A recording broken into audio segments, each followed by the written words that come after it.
Hello दोस्तों, पिछले video में हमने आपको animal kingdom chapter 4 biology class 11 start किया था, जिसमें बेसिस ऑफ क्लासिफिकेशन के बारे में चर्चा कर रहे हैं हम।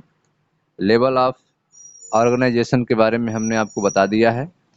आइए अब देखते हैं, नेक्स्ट टॉपिक है सिमेट्री के बारे में। तो ध्यान से आप समझिएगा सिमेट्री क्या होती है।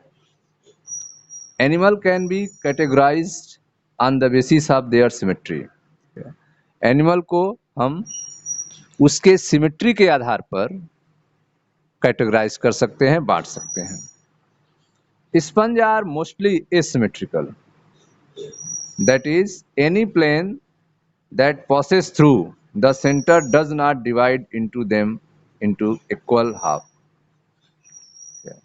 तो स्पंज को एसिमेट्रिकल कहा जाता है।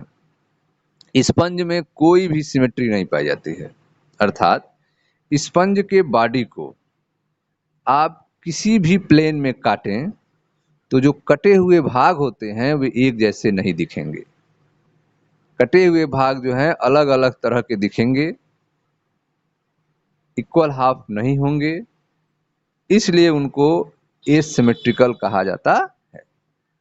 स्पंज आर मोस्टली एसिमेट्रिकल, अधिकांश क्या होते हैं, एसिमेट्रिकल होते हैं। क्यों? क्योंकि any plane that passes through the centre does not divide them into equal half. किसी भी प्लेन से, उनको सेंटर से होते हुए किसी भी प्लेन में काटें तो वह इक्वल हाफ में डिवाइड नहीं होते हैं, इसीलिए स्पंज को एसिमेट्रिकल कहा जाता है। When any plane passing through the central axis of the body divide the organism into two identical half, it is called radial symmetry। Central axis से पास करते हुए किसी भी प्लेन में काटा जाए, अगर बॉडी इक्वल हाफ में डिवाइड हो जाती है तो उसे रेडियल सिमेट्री कहा जाता है।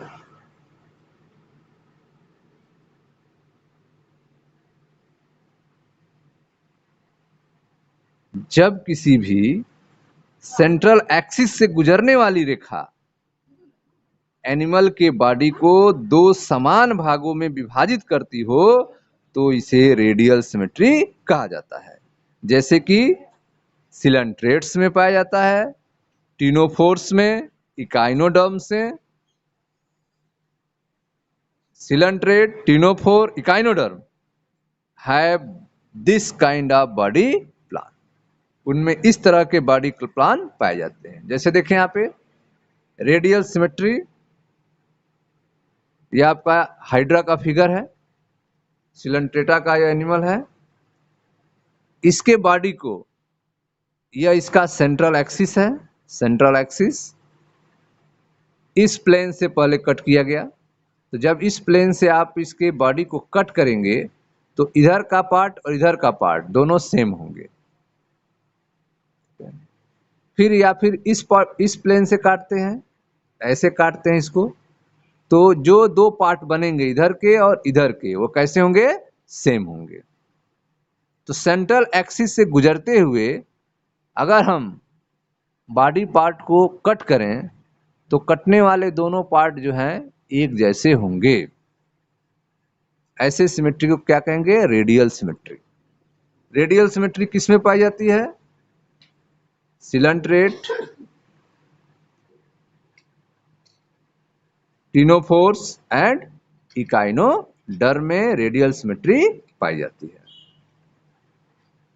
ठीक है, नेक्स्ट देखते हैं। Animal like annelids, arthropods, where the body can be divided into identical left and right half if only one plane exhibit bilateral symmetry। अगर एनिमल्स, ठीक है, एनिमल्स को कट करने पर केवल एक ही स्थिति ऐसी है जब वह दो पार्ट में, इक्वल दो पार्ट में डिवाइड हो तो उसे बाइलेटरल सिमेट्री कहेंगे। दूसरा कोई पार्ट न मिले जहां से डिवाइड करने पर इक्वल पार्ट हो, केवल एक ही स्थिति ऐसी हो जहां से डिवाइड करने पर दोनों इक्वल पार्ट मिलते हो, तो इसे बाइलेटरल सिमेट्री कहेंगे, जैसे कि एनिलिड्स और आर्थ्रोपोड्स में। बाइलेटरल सिमेट्री देखें, यहाँ पे क्रैब का फिगर है आर्थ्रोपोड्स का। इसमें जो है यह एक डिवाइड होने का लाइन है, सेंट्रल एक्सिस से आप इसको डिवाइड करें, कट करें बॉडी पार्ट को, तो इधर का जो शेप होगा और इधर का शेप एक जैसे होगा। और कोई भी लाइन ऐसी नहीं है जिसको कट करने से दोनों तरफ के सेम स्ट्रक्चर हो। ठीक है, अगर हम ऐसे इसको कट करें तो इधर का शेप अलग हो जाएगा, इधर का शेप अलग हो जाएगा। ऐसे कट करेंगे आप, इधर का साइड दोनों अलग अलग हो जाएंगे। तो bilateral symmetry annelids and arthropods में पाए जाते हैं, जिनमें केवल एक ही स्थिति ऐसी होती है जिनसे बॉडी पार्ट को कट करने पर दो इक्वल पार्ट मिलते हैं, जिसे बाइलेटरल सिमेट्री कहा जाता है। जबकि रेडियल सिमेट्री में आपने देखा कि एक से अधिक स्थितियां हैं जिनको सेंट्रल एक्सिस से कट किया जाए तो उसमें सेम बॉडी शेप मिलते हैं, इसे रेडियल सिमेट्री कहेंगे, जो आपको मिलता है सिलेंट्रेट, टिनोफोर्स और इकाइनोडर्म में। जबकि बाइलेटरल सिमेट्री आपको एनालिड्स और आर्थ्रोपोड्स में मिलता है। स्पंज में आपने देखा कोई सिमेट्री नहीं मिलती है, इसलिए उसे एसिमेट्रिकल कहा जाता है। ठीक है, तो हम चर्चा कर रहे थे सिमेट्री के बारे में। इसमें आपने देखा कि एनिमल्स को सिमेट्री के आधार पर भी क्लासिफाई किया जाता है। स्पंज जो हैं वे एसिमेट्रिकल होते हैं, अर्थात किसी भी सेंट्रल एक्सिस से गुजरने वाली रेखा इन्हें दो बराबर भागों में विभाजित नहीं कर सकती हैं। ठीक है, जब किसी भी सेंट्रल एक्सिस से गुजरने वाली रेखा एनिमल के शरीर को दो समान भागों में विभाजित करती हैं तो इसे रेडियल सिमेट्री कहते हैं। सिलेंट्रेट, टिनोफोर और इकाइनोडर्म में इसी प्रकार का समित होता है, सिमेट्री होता है। लेकिन एनिलिड, आर्थ्रोपोडा आदि में एक ही अक्ष से वन एक्सिस से गुजरने वाली रेखा द्वारा शरीर को दो समान भाग दाएं और बाएं भाग में बांटा जा सकता है, इसे बाइलेटरल सिमेट्री कहते हैं, इसे बाइलेटरल सिमेट्री कहा जाता है। ठीक है, अब हम नेक्स्ट देखते हैं सिलोम के बेस पे, नहीं जर्मिनल लेयर के बेस पे अभी देखते हैं। Showing germinal layer, diploblastic, triploblastic. Germinal layer कितने हैं बॉडी में, उसके बेस पे दो लेयर हैं डिप्लोब्लास्टिक, तीन लेयर हैं ट्रिप्लोब्लास्टिक। ठीक है, जैसे यहां पे देखें तीन लेयर है, इसमें केवल दो लेयर हैं, दो लेयर है। अंदर की तरफ आप देखें एंडोडर्म है, एंडोडर्म, बाहर की तरफ एक्टोडर्म, बीच में मीजोग्लिया, यह रेड कलर आप देख रहे हैं मीजोग्लिया। ठीक है, या बीच में खाली जगह है सिलोम, खाली जगह है। तो यह एक लेयर है आपका जिसे एंडोडर्म कहते हैं, एंडोडर्म, और यह मीजोग्लिया है। यह लेयर है आपका जिसे एक्टोडर्म कहते हैं। तो एंडोडर्म एंड एक्टोडर्म दो लेयर अगर बॉडी में है तो इसे डिप्लोब्लास्टिक कहेंगे। अगर तीन लेयर है बॉडी में, एक लेयर और आ जाता है जो क्या है, मीजोडर्म।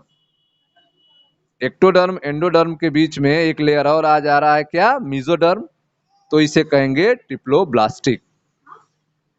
ठीक है, बाहर की तरफ एक्टोडर्म, अंदर की तरफ एंडोडर्म, और बीच में यह जो आप देख रहे हैं यह क्या है आपका, मीजोडर्म।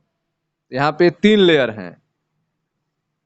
ठीक है, एंडोडर्म, मीजोडर्म और एक्टोडर्म, इसे कहेंगे आप ट्रिप्लोब्लास्टिक।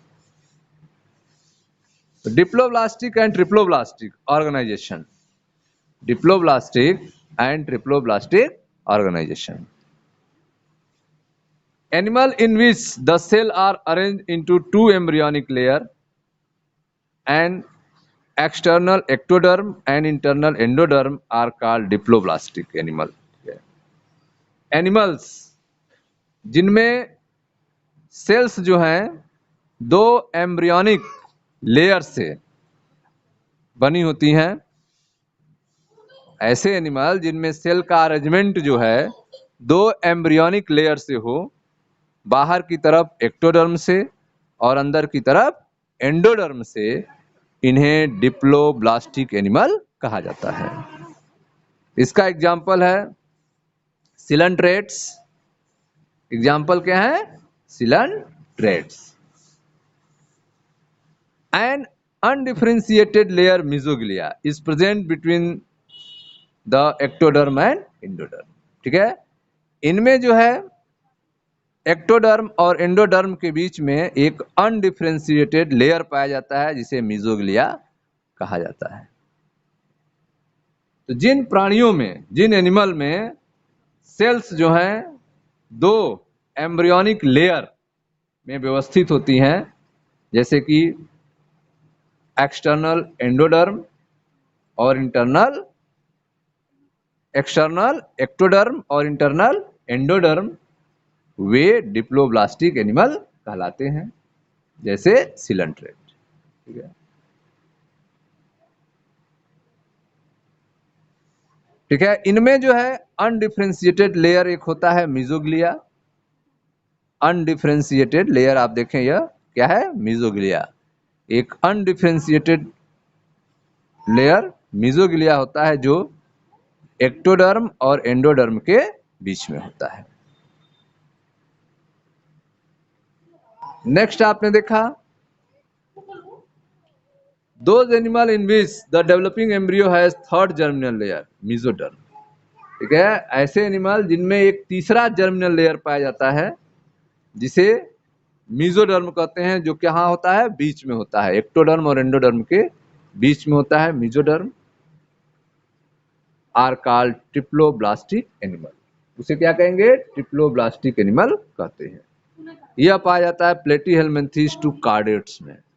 प्लेटीहेल्मिन्थेस से लेकर कार्डेट्स के जितने भी फाइला हैं, प्लेटीहेल्मिन्थेस से लेकर कार्डेट तक, सब में ट्रिप्लोब्लास्टिक एनिमल्स होते हैं, अर्थात इनमें 3 जर्मिनल लेयर होते हैं, एक्टोडर्म, एंडोडर्म एंड मेसोडर्म।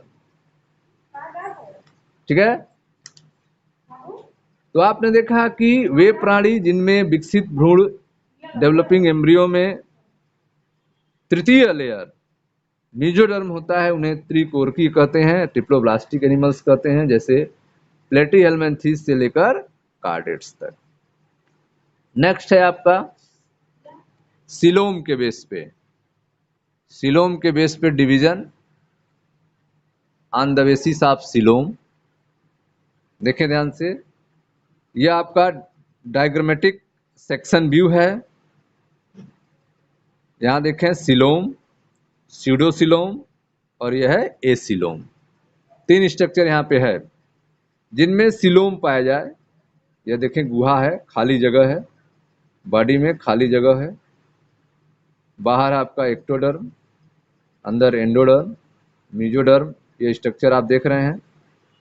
यहाँ से यह बीच में एक जगह है, एक ही खाली जगह है, सिलोम पाया जा रहा है।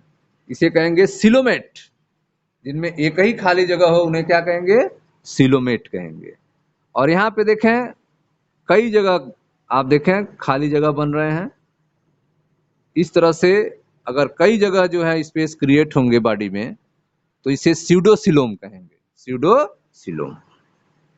और यहाँ देखें एसिलोमेट, यहाँ पर आप देखें बीच में ही एक जगह है खाली, इसको क्या कहेंगे? एसिलोमेट। तो बीच में ही स्पेस अगर खाली है तो उसे बॉडी में एक ही स्पेस है, बीच में खाली है तो उसे एसिलोमेट कहेंगे। यहाँ देखें 2 जगह खाली हैं, बीच में भी है और इधर साइड्स है, इसको सिलोम कहेंगे, सिलोमेट कहेंगे। और यहाँ पे जगह जगह जो है आप देखें स्पेस है, इसे स्यूडोसिलोम कहेंगे। सिलोम गुहा के बारे में पढ़ते हैं हम लोग, प्रगुहा जिसे कहेंगे सिलोम। प्रेजेंस और absence of a cavity between the body wall and the gut wall is very important in the classification। Body wall और गट वॉल के बीच में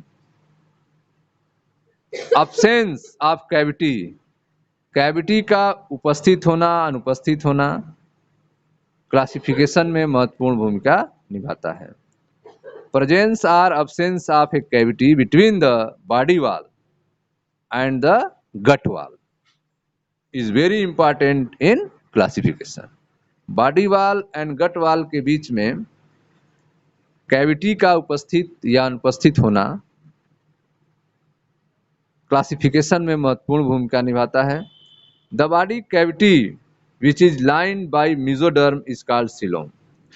बॉडी कैविटी जो मेसोडर्म से घिरी हो, ऐसी बॉडी कैविटी जो मेसोडर्म से आच्छादित हो, घिरी हो, उन्हें सीलोम कहेंगे। ठीक है। Animals possessing coelom are called coelomate. वे एनिमल जिनमें सीलोम पाए जाते हैं उन्हें सीलोमेट्स कहते हैं, जैसे कि annelids, mollusc, arthropod, echinoderm. Annelid, mollusc, arthropods and echinoderm जो हैं वे क्या होते हैं? सीलोमेट्स होते हैं। अर्थात इनमें बॉडी कैविटी जो है मेसोडर्म से घिरी होती है, अर्थात इनमें सीलोम पाया जाता है, इन्हें सीलोमेट्स कहते हैं।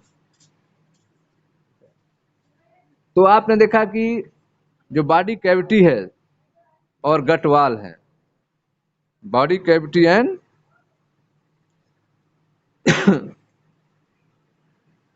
गट वॉल के बीच में उपस्थित गुहा की उपस्थिति या अनुपस्थिति भी एक वर्गीकरण का आधार है।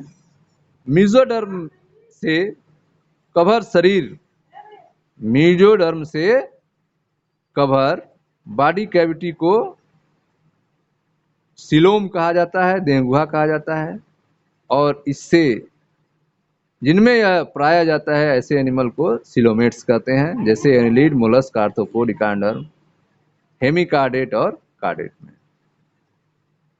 इन some animal the body cavity is not lined by mesoderm.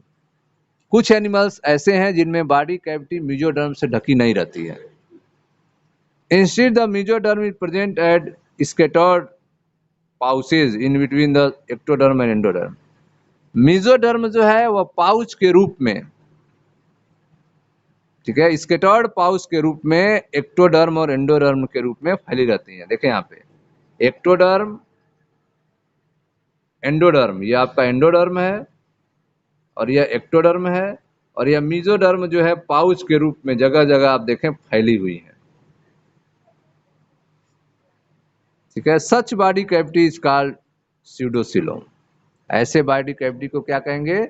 स्यूडोसीलोम कहेंगे, जिसमें एक्टोडर्म और एंडोडर्म के बीच में आप देखें यहाँ पे जो मेसोडर्म है वह जगह जगह पाउच के रूप में फैली हुई हैं, इसे स्यूडोसीलोमेट कहेंगे। ठीक है। And animal passing them are called pseudocoelomates. Aschelminthes में इस तरह का सीलोम पाया जाता है। किसमें? एस्केल हेलमिंथीज में।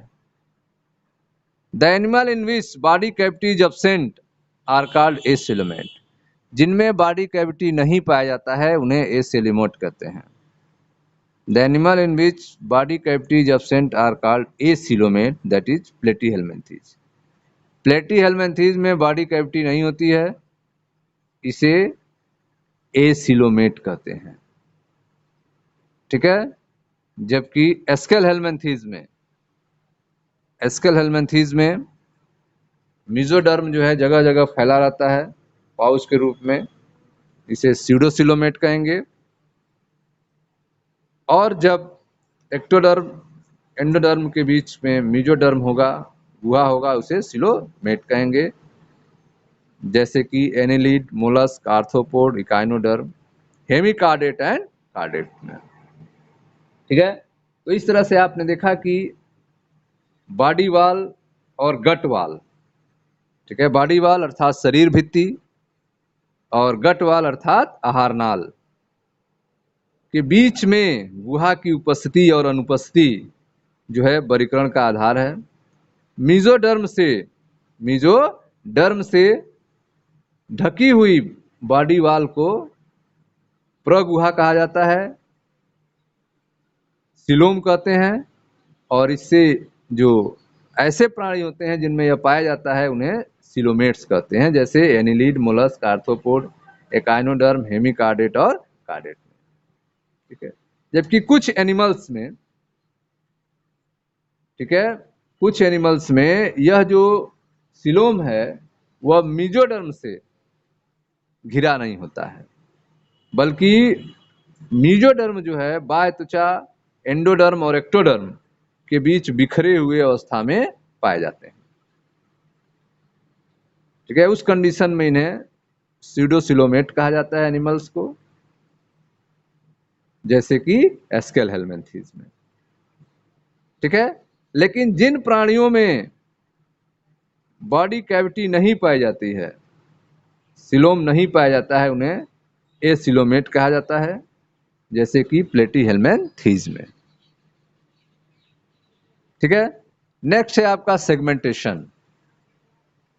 सेगमेंटेशन, बॉडी जो है वो सेगमेंट में है कि नहीं है, यह भी जो है एक क्लासिफिकेशन का बेस हो सकता है। Segmentation, in some animal the body is externally and internally divide into segment with a serial series repetition of at least some organ.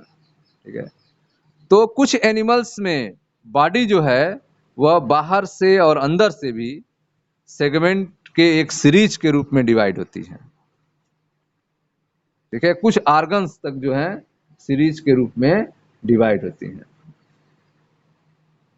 For example in earthworm, earthworm को अगर देखें आप तो उसका जो सेगमेंटेशन होता है वह बाहर से अंदर की तरफ होता है।